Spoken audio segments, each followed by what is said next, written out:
अस्सलामुअलैकुम वरहमतुल्लाहि वबरकातुहू। लाखों करोड़ों दुरूद-ओ-सलाम नबी करीम सल्लल्लाहु अलैहि वसल्लम की ज़ात अक़दस पर। जैसा कि आप लोग जानते हैं, मैं हूं जावेद सुलेमान। पोल्ट्री इंडस्ट्री का मौसम के साथ बराह रास्त तल्लुक़ है, अगर चाहे सर्दी का मौसम हो या गर्मी का।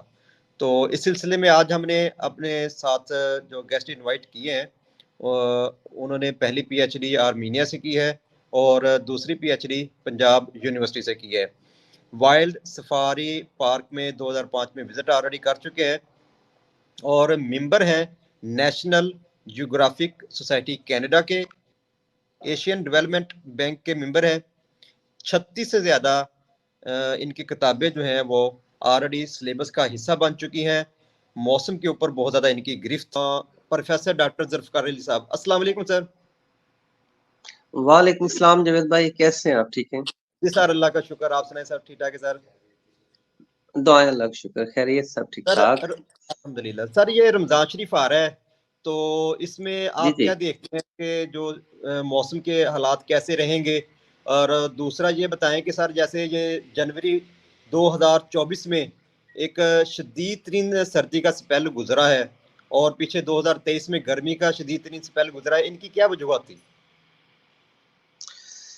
हाँ, बिस्मिल्लाहिर्रहमानिर्रहीम। जावेद भाई, एक्चुअली वेदर और क्लाइमेट दो डिफरेंट चीजें हैं, यानी मौसम और आबो-हवा। तो मौसम जो है ना, ये किसी भी इलाके की लम्हाती कैफियत होती है एटमॉस्फेयर की किसी टाइम पर, कि वो कैसे रिएक्ट कर रहा है। क्लियर है, सर्दी की शिद्दत ज्यादा है, गर्मी ज्यादा है, बारिश हो रही है या नहीं हो रही। और जो क्लाइमेट है, ये ओवरऑल होती है, पूरे साल की हमें देखना होती है कि साल के मुख्तलिफ महीनों में किन महीनों में गर्मी की शिद्दत ज्यादा है और किस में कम। जो बात आपने जनवरी की बात की है कि शदीद सर्दी की एक स्पेल या लहर आई है, तो उसके भी कुछ क्लाइमेट चेंज इफेक्ट्स हैं। आप जानते हैं पूरी दुनिया में इस वक्त क्लाइमेट चेंज का एक बड़ा इशू है ऑल ओवर द वर्ल्ड। और पाकिस्तान की अगर बात करें तो दुनिया के टॉप 10 जो कंट्री अफेक्टेड कंट्री हैं क्लाइमेट चेंज से, वो Pakistan is one of them. तो पाकिस्तान भी इनमें शामिल है। और अनफॉर्चुनेटली कि हमारी जो कार्बन एमिशन है ये बहुत कम है, लेकिन क्लाइमेट चेंज इम्पैक्ट हमारे बहुत ज्यादा है, जिससे वेदर एक्सट्रीम इवेंट्स होते हैं। एक्सट्रीम इवेंट्स का मतलब होता है कि किसी महीने में, यानी जैसे गर्मियों के महीने जून है, जुलाई या मई, उससे पहले कि एक नॉर्मल या एवरेज टेम्परेचर होता है, लेकिन अगर उस एवरेज से टेम्परेचर एक्सीड कर जाए तो हम उसे एक्सट्रीम टेम्परेचर का नाम देते हैं। और आपको याद होगा कि 2023 में भी और 2022 में भी शदीद गर्मी की लहर भी आई थी, ठीक है। और जी जी। कराची में भी स्पेशली, और हमारे पूरे मुल्क के अंदर भी 2022 में स्पेशल। और कहा जाता है 2023 जो है ये इस सदी का, यानी 2001 से ऑनवर्ड गर्म तरीन साल था, ना सिर्फ पाकिस्तान का बल्कि पूरी दुनिया का। और जी उसके बिल्कुल। भी जाहिर है कि साइड इफेक्ट्स हैं बहुत ज्यादा। इसी तरह सर्दियों में भी अगर एवरेज टेम्परेचर से टेम्परेचर गिर जाता है तो फिर हम उसे एक्सट्रीम कोल्ड स्पेल का नाम दे देते हैं। तो यही हुआ इस दफा भी, और इसके पीछे भी कुछ ऐसे फैक्टर्स हैं जिनका ताल्लुक क्लाइमेट चेंज या आबोहवा में तब्दीली के साथ है। और ये इन फ्यूचर भी होगा ऐसा कि कोल्ड स्पेल भी आएंगे और वार्म या हॉट स्पेल भी आएंगे। और ना सिर्फ ये, ड्राउट भी हो सकती है, यानी कि बहुत कम बारिश एवरेज से।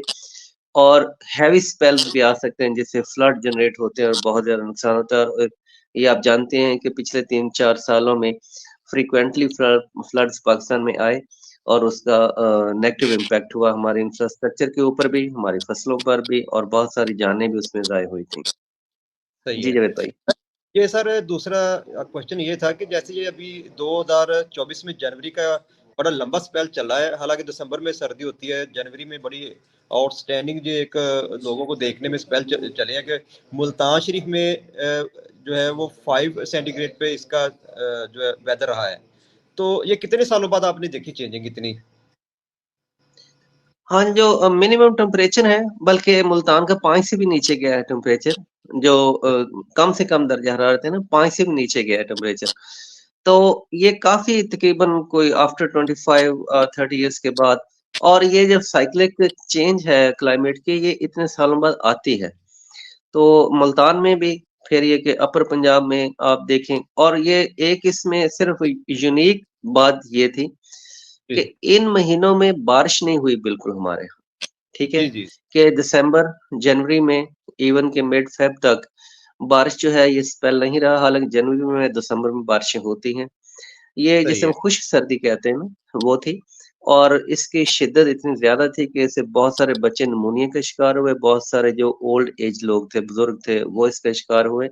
और अगर इसमें मेडिकली हम देखें तो इसमें डेथ रेट जो है ये ज़्यादा रहा, आम सालों की निस्बत। ये सर्दी से एक्सपायर जो हुए हैं ना बच्चे भी और बड़े भी, उनके। हुँ, सही है। सर रमज़ान शरीफ में आप कैसा देख रहे हैं मौसम को? हाँ जी, अभी आपने देखा कि टुडे एंड प्रीवियस डे और टुमारो, ये 3 दिन है हमारी बारिश का स्पेल चल रहा है, और बल्कि अभी जो पिछले चंद दिनों में ग्वादर और तुर्बत में और इंटीरियर बलूचिस्तान में शदीद बारिश हुई है, जिससे वहाँ पर फ्लड की सूरत-हाल पैदा हुई, कराची में भी बारिश। और अभी जो स्पेल है पंजाब और केपीके में बर्फबारी की शक्ल में, और पंजाब में बादल और बारिश की शक्ल में जो है, ये मौजूद है ये स्पेल। और उम्मीद है कि रोज़ों में भी ये मौसम इतना एक्सट्रीम गर्म नहीं होगा। ये बारिशों के स्पेल जो हैं ये वक़्तन-फ़वक़्तन आते रहेंगे, जो टेम्परेचर को नॉर्मलाइज़ करते रहेंगे, और टिल ईद इंशाअल्लाह के ज़्यादा गर्म नहीं होगा मौसम। मौसम नॉर्मल रहेगा इंशाअल्लाह। सही है। और सर गर्मियों में कौन-सा महीना आपको शदीद तरीन गर्मी में वो नज़र आ रहा है कि कौन-सा महीना होगा? डेफ़िनेटली हर साल की तरह जुनैद भाई इस दफ़ा भी जो जून है, वो वैसे भी प्राइम मंथ है गर्मी के लिहाज़ से, सबसे ज़्यादा टेम्परेचर मई और जून में होता है, और कुछ इलाकों में दर्जा 52 डिग्री सेंटीग्रेड तक चला जाता है। स्पेशली इंटीरियर सिंध के अंदर और जनूबी पंजाब में यहाँ पर टेम्परेचर जो है इतना जाता है ऊपर, 51, 52, 50 तक रहता है। तो जून जो है ये ड्राई, और मई भी ड्राई और जो है हॉट मंथ होंगे इस साल भी। सही। तो सर ये और मौसमाती इसमें दूसरी बात ये बताना चाह रहा था कि चूँकि पोल्ट्री का है, आप इस हवाले से बात करते हैं, तो मौसम का और पोल्ट्री के प्रोडक्शन का बहुत लिंक है। वो जी, जी। चाहे आप ब्रॉयलर पे काम कर रहे हैं या आपने लेयर डाली हुई है अंडों के लिए, तो एक तो ये कि अगर गर्मी बढ़ती है तो हमारे यहाँ देखा गया है कि अंडों की कंज़म्पशन जो है कम करते हैं। लोग समझते हैं कि अंडे बड़े गर्म हैं और गर्मियों में अंडे नहीं खाने चाहिए इतने। हालाँकि हेल्थ पॉइंट ऑफ व्यू से अंडा जो है ये अपनी अपनी खुराक का लाज़मी जुज़ होना चाहिए, चाहे गर्मी है या सर्दी। आप बांग्लादेश को देखें, क्या आपने कभी सुना है कि वहाँ गर्मियों के मौसम में वो लोग फिश नहीं खाते? वो 12 माह फिश खाते हैं। सुबह, सही, दोपहर, शाम वो फिश खाते हैं। हमारे सही। आप देखें इधर कि जैसे अभी गर्मी का मौसम आएगा, फिश जो है ये टोटली बंद कर दी जाएगी, मार्केट से गायब हो जाएगी, और लोग नहीं यूज़ करते हैं। जी, जी, लेकिन सही। बांग्लादेश में ऐसा नहीं है। बहुत सारे मुल्क हैं, मालिक और हैं, चाइना वगैरह, जहाँ पे fish through out the year use करते हैं। इस तरह अंडा जो है उसके बारे में माहिरीन ये कहते हैं कि अंडे में इतनी ग़िज़ाइयत है, ये एक परफेक्ट ग़िज़ा है, और इसमें हाफ़ पाव मटन के बराबर कैलोरीज़ हैं। इतनी ताकत है। अच्छा, अब जो अच्छा। मटन का रेट है वो आपके सामने है, अगर उसको हम अंडे से कंपेयर करें तो ये कंपैरिज़न बनता नहीं है। तो अगर बनता नहीं इसका है। मतलब है अगर आप 2 अंडे खाते हैं तो 1 पाव मटन का गोश्त आपने खाया है। तो इससे एक ज़बरदस्त। सस्ता ज़रिया है प्रोटीन्स का, और ये आपकी हेल्थ के लिए बहुत ज़रूरी है। तो ये नहीं हमें देखना चाहिए कि गर्मी है और अंडों का इस्तेमाल कम कर दें, लेकिन उसको नॉर्मल रखें। जो आपकी रिक्वायरमेंट है डाइट की, आपके बच्चों की, आपकी, बड़ों की, तो अंडे को आप डेली खुराक में इसको लाज़मी इंक्लूड करें। ये आपको बहुत सारी बीमारियों से बचाता है, बहुत सारी प्रोटीन्स आपको ये फ़राहम भी करता है। सर इसकी तो जी, अवेयरनेस जो है जी। ना वो बहुत ज़्यादा स्ट्रॉन्ग जानी चाहिए। उसकी रीज़न है कि एक जो डेली वेजेस वाले बंदे हैं, उनका सोर्स ऑफ इनकम इतनी कम होती है कि वो मटन की तरफ नहीं जा सकते। ठीक है? अपने बच्चों की परवरिश भी अच्छे तरीके से वो नहीं कर सकते। उसमें अंडा एक ऐसी बिल्कुल ऐसे ही है। मुतवाज़िन ग़िज़ा है कि कम कीमत होने के जो कम कीमत होने की वजह से एक आम आदमी की पहुँच में है। तो लेकिन इसमें मैंने ज़्यादातर जी। देखा है कि सर मोस्टली जो है ना मेरे दोस्त अहबाब जो प्रोफ़ेसर, डॉक्टर लेवल के हैं, वो सर ज़्यादातर जो है ना नाश्ते में अंडा लाज़मी इस्तेमाल करते हैं। लेकिन जैसे ही मौसम चेंज होता है, हमारे जो देहात के इलाके हैं ना सर, उसमें बिल्कुल अंडा खाना छोड़ देते हैं। हालाँकि ये उनके लिए बहुत ही ज़रूरी चीज़ है ये। जी, बिल्कुल ऐसे ही है। क्योंकि देखें हमारे लिटरेसी रेट अगर देखें तो जो साउथ एशियन कंट्रीज हैं, अनफॉर्चुनेटली उनमें सबसे कम लिटरेसी रेट हमारे यहाँ, यानी कि खानगी की शरह जो है लोग पढ़े लिखे नहीं हैं। और हेल्थ के बारे में तो मेरा नहीं ख्याल 0.1% भी लोग प्रॉपर जानते होंगे कि एक मुतवाजन खुराक या डाइट क्या होती है और वो किन कंपोनेंट्स पर मुश्तमिल होनी चाहिए। तो दही इलाकों में चूंकि पाकिस्तान की तकरीबन 67% पॉपुलेशन रहती है, तो सही। उनमें ये अवेयरनेस क्रिएट करना बहुत ज़रूरी है। चाहे वो आप डॉक्टर्स की टीम के ज़रिए या ओवरऑल जो हमारा सोशल मीडिया है इसके ज़रिए, क्योंकि आजकल देखें गाँव में भी हर बंदे के पास मोबाइल तो ज़रूर है मोबाइल और पास वो होता फ़ेसबुक और जो यूट्यूब है लाज़मी इस्तेमाल करता है। तो छोटे-छोटे ये पैगामात उनको देने चाहिए कि अपनी सेहत के लिए, अच्छी सेहत के लिए, बीमारियों से बचाव के लिए आप इसका इस्तेमाल लाज़मी करें अंडे का, क्योंकि ये बहुत सारी प्रोटेक्टिव इसमें चीज़ें हैं जो बीमारियों से आपको बचाती हैं। आपके जिस्म को जो ज़रूरी विटामिन्स हैं वो फ़राहम करती हैं। तो अंडा जो है वो कहते हैं मुकम्मल ग़िज़ा है, जैसे दूध एक मुकम्मल ग़िज़ा है अल्लाह ताला ने पैदा की, इस तरह है। अल्लाह ताला ने जो अंडा पैदा किया है ये सस्ता भी है और आपकी ग़िज़ाई जो ज़रूरियात है, जो बेसिक आपके कंपोनेंट हैं, उनको ये पूरा करता है। अच्छा सर, जैसे ये मौसमियाती तब्दीलियां रुनमा हो रही हैं ऑल वर्ल्ड, तो इस पे कैसे काबू पाया जा सकता है? जी, जुबैद भाई, ये इश्यू सिर्फ़ पाकिस्तान का नहीं है, ये पूरी दुनिया का इश्यू है, लेकिन इसके असरात कहीं पर ज़्यादा हैं, कहीं पर कम हैं। जैसे कि मैंने अभी आपको बताया कि पाकिस्तान दुनिया के टॉप 10 कंट्रीज़ में है जो क्लाइमेट चेंज से अफ़ेक्ट हुए हैं। सही। हालाँकि इसमें हमारा रोल नहीं है कोई, क्योंकि कार्बन एमिशन जो है, उसमें जो तरक्की याफ़्ता ममालिक हैं, उनकी बहुत ज़्यादा एज़ कम्पेयर टू पाकिस्तान और थर्ड वर्ल्ड कंट्रीज़। तो हमारा इसमें हिस्सा नहीं है कार्बन के एमिशन में इतना ज़्यादा, लेकिन अनफॉर्चुनेटली जो अफ़ेक्टेड कंट्री है, उनमें पाकिस्तान टॉप 10 में है। तो हम कैसे इससे बच सकते हैं, ये पूरी दुनिया जो है वो कैसे इसको देख रही है और कैसे क्या मेजर्स ले रही हैं। सबसे पहले जो मेन चीज़ है, जो कॉज़ बन रही है क्लाइमेट चेंज की, वो आपकी कार्बन एमिशन है, कार्बन डाइऑक्साइड जो है इसकी एमिशन है। और ये फॉसिल फ्यूल्स बर्निंग की वजह से, यानी पेट्रोलियम जितने भी टाइप्स का है उसको बर्न करते हैं, आप कोल जलाते हैं, लकड़ी जलाते हैं, इससे डेफ़िनेटली जो है ये कार्बन पैदा होती है। तो दुनिया के कई ममालिक में आप देखें कि वहाँ पे कोयले से और गैस वगैरह से बिजली की प्रोडक्शन जो है, यानी बिजली बनाना बंद कर दी उन लोगों ने ना। तो हमें अभी इस पे देखना होगा, लोग जो है वो बजाय डीज़ल और पेट्रोल पे गाड़ियाँ चलाने के अब उसको चार्जिंग पे ले आए हैं या सोलर पे ले आए हैं। तो हमें भी सही। ये देखना होगा, लेकिन फ़िलवक़्त जो इसके मेजर लिए जा सकते हैं वो है प्लांटेशन का। आप जितनी ज़्यादा प्लांटेशन करेंगे, अब एक और बात मैं बता दूँ कि बदकिस्मती से हमारे मुल्क के सिर्फ़ 4% एरिया पर जंगलात हैं। अच्छा। जबकि माहिरीन ये कहते हैं किसी मुल्क की बेहतरीन तरक्की के लिए उसके 25% एरिया पर जंगलात का होना ज़रूरी है। और हमारे जो कीमती जंगलात हैं, जो नदरन एरियाज़ में पहाड़ी इलाके में वो भी बुरी तरह मुतासर हो रहे हैं, लोग बेतहाशा उसको काट रहे हैं। लेकिन प्लांटेशन जो है उसके मुकाबले में बहुत कम है और कहाँ 25% होने चाहिए, कहाँ हम हार्डली हमारे 4% एरिया पर जंगलात हैं और उसकी भी लुक आफ्टर कोई इतनी ख़ास नहीं हो रही है। तो इस एरिया को हमें बढ़ाना पड़ेगा। हम जितने ज़्यादा जंगलात लगाएँगे, हम उतना ही क्लाइमेट चेंज इम्पैक्ट जो है उनको मिनिमाइज़ कर सकते हैं, कम से कम कर सकते हैं। याद रखिए कि जिस नहज पर हम इस वक़्त आ गए हैं, ये पूरी दुनिया जहाँ पहुँच चुकी है, यहाँ से वापसी नहीं हो सकती। जो लॉस होना है हमारे एनवायरनमेंट का वो हो चुका है। कम से कम हमें इसको इधर ही रोकना चाहिए और इसके असरात को कम करना चाहिए और हमें बहुत सारी चीज़ों को मैनेज करना चाहिए कि हम इस एनवायरनमेंट के साथ आगे बढ़ सकें। तो उसमें फ़िलवक़्त तो यही है कि कार्बन एमिशन जो है उसको कम किया जाए, गैर ज़रूरी जो जलाने वाली चीज़ें हैं, उन्हें देखना के चाहिए कि उन्हें नहीं जलानी चाहिए।